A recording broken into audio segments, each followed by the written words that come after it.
Welcome back to Brick by Brick. Today we're going to be doing a hypothetical matchup between the current governor of California, Governor Gavin Newsom on the Democratic side, versus the current vice president, and at the moment, most likely frontrunner for the 2028 Republican nomination, that being J.D. Vance. We'll be going through each of these key swing states. We've already got all of the safe, likely, and lean states called. Right now, just as a little overview, according to the betting markets, things are not looking good for Republicans.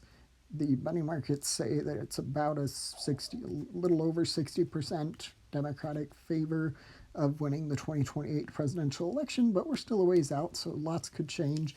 This is just kind of a good snapshot in time if the election were to be held today.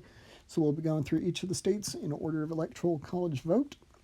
Start out there with the district in Omaha, the first competitive race. That is just going to be the one electoral college vote, and I think that would go to Governor Newsom.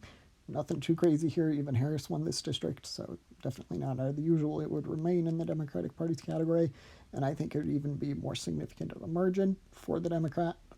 So that's going to be 226 to 219. Next up, we got Nevada. Going to put that into the lean blue margin as well. The state, I think, will be a pretty easy one for Democrats to win back. They did lose every state in 2024, except for the swing district there in Omaha. But they lost every swing state the Harris campaign did, including Nevada, which is interesting because the state even went blue in 2016 when Clinton won it.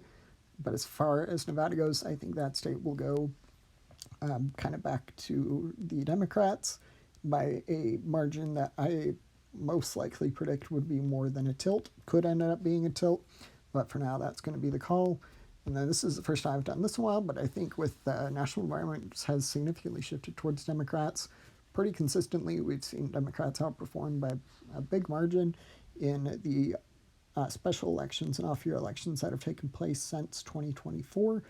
And really the 2026 midterms this November will give us a better idea of which way the country is leaning. But I think if the election were to be held today, Arizona would probably go to Governor Newsom by a tilt margin. And then we're going to get now to the state of Wisconsin. Going to put that into the tilt blue margin. I think this will be a state that is probably well positioned for Democrats to get. As far as the three Rust Belt states, I think it is Democrats' best hope. So that's going to be the call there in Wisconsin. And then Michigan, going to do a similar call there.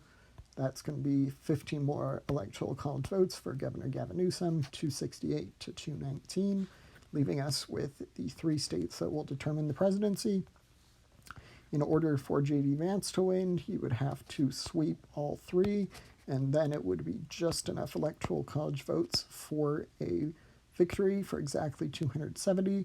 This isn't the prediction I'm going to give for these three states, though. We will start out with the state of Georgia. Going to put that into Newsom's column. That'll bring him over the edge to 284. And then the first good news for the Vance campaign is going to come with the state of North Carolina. Going to put that into the Republican Party's category for swing state victory.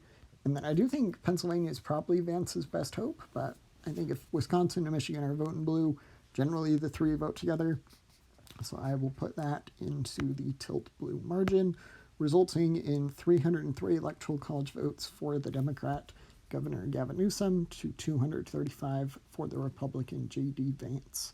Don't forget to like and subscribe. Thanks. Bye.